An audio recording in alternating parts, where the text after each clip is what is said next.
To make the most of your portfolio, you'll want to use limit and stop orders so your portfolio reacts automatically when the market moves. This tutorial will show you how to use these orders and how they work in this system. Limit orders are one of the order types you can use on this trading platform.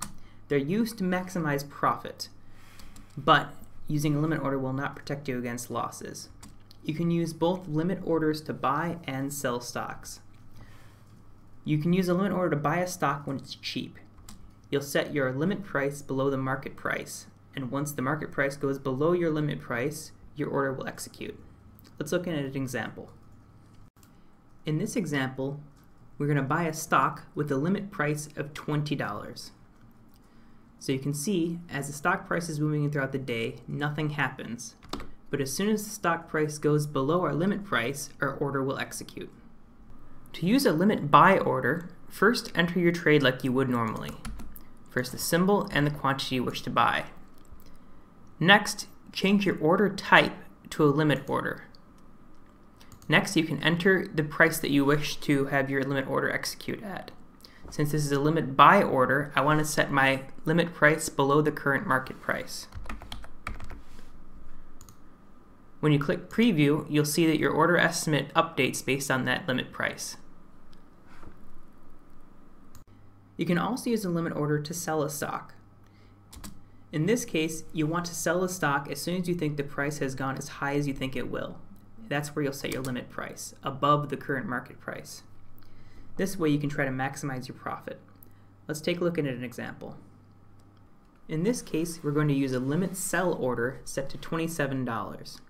This is for a stock we already own. We see its price is moving up and down, but we'll wait until the price moves up above our limit price and the order will execute, getting us the highest profit that we set our limit for.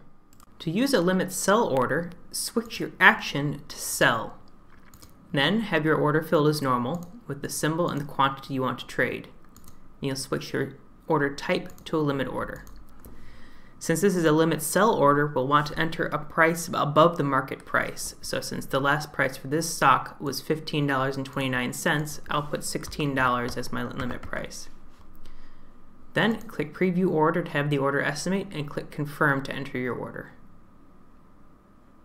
The opposite of a limit order is a stop order. These are designed to minimize loss. But like a stop order won't protect you against any losses, a stop order can make you miss out on some potential gains. For a stop buy order, you want to buy a stock as soon as the price starts to go up because you don't want to miss out on the stock's increase in price. This means you put your stop price above the current market price. Let's look at an example. In this case, we're putting in place a stop buy price at $25. This means when the stock's price starts rising, nothing will happen until it hits $25. When it does, our order will immediately execute, and we'll make sure we buy the stock before we miss out on any future gains. Stop orders work in the opposite direction of a limit order, so if we want to buy using a stop order, we'll first enter our symbol and the quantity we want to purchase, and select stop order. For a stop buy order, I want to put a stop price above the current market price. So I'll set my stop price to $12.50, which means that if this stock's price rises to $12.50, I will buy it before I lose out on any more gains. You'll click preview to see your order update based on your stop price and click confirm to enter your order. You can also put in a stop sell order. This means you want to sell a stock as soon as the price starts to fall below a certain point. You'll put your stop price below the current market price. Here's an example. In this case, we're using a stop price of $16. This means as the stock's price that we're holding is trading throughout the day, nothing will happen. But if the stock's price starts to fall below $16, our order will execute and the stock will sell automatically.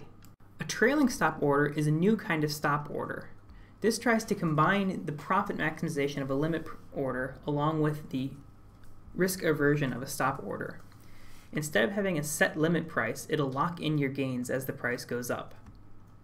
You can set a trailing stop order by a dollar amount or as a percentage of the value of what you're trying to buy. Let's look at an example. We'll use a $5 trailing stop order on a stock with a market price starting at $25. As the stock price falls, our limit price does not fall with it. But as soon as the stock price starts to go up, our limit price will start to go with that. This means that you can't lose more money with your stop order, but as soon as the stock price falls below your trailing stop amount, your order will execute. To use a trailing stop order, first enter your action, symbol, and quantity as normal, and then for order type, select trailing stop order. You can use two different types of trailing stop, one by a dollar amount and one as a percentage. They both have the same mechanics, but one will change the way the order executes. I'll use a dollar trailing stop order for this example. I'll enter my price as $3. This means that if this market price rises by more than $3, so to $145, my order will execute. If the price goes low, my trailing stop order will follow it, and so I won't miss out on any gains if the price goes down and then comes back up. Then click Preview and click Confirm to execute your order. There are three types of order terms. Good till day, which means this order will expire at the end of the current trading day. If you place this order after the market closes, it will expire at the end of the next trading day. Good till canceled means that this order will stay open until you manually cancel it or it executes.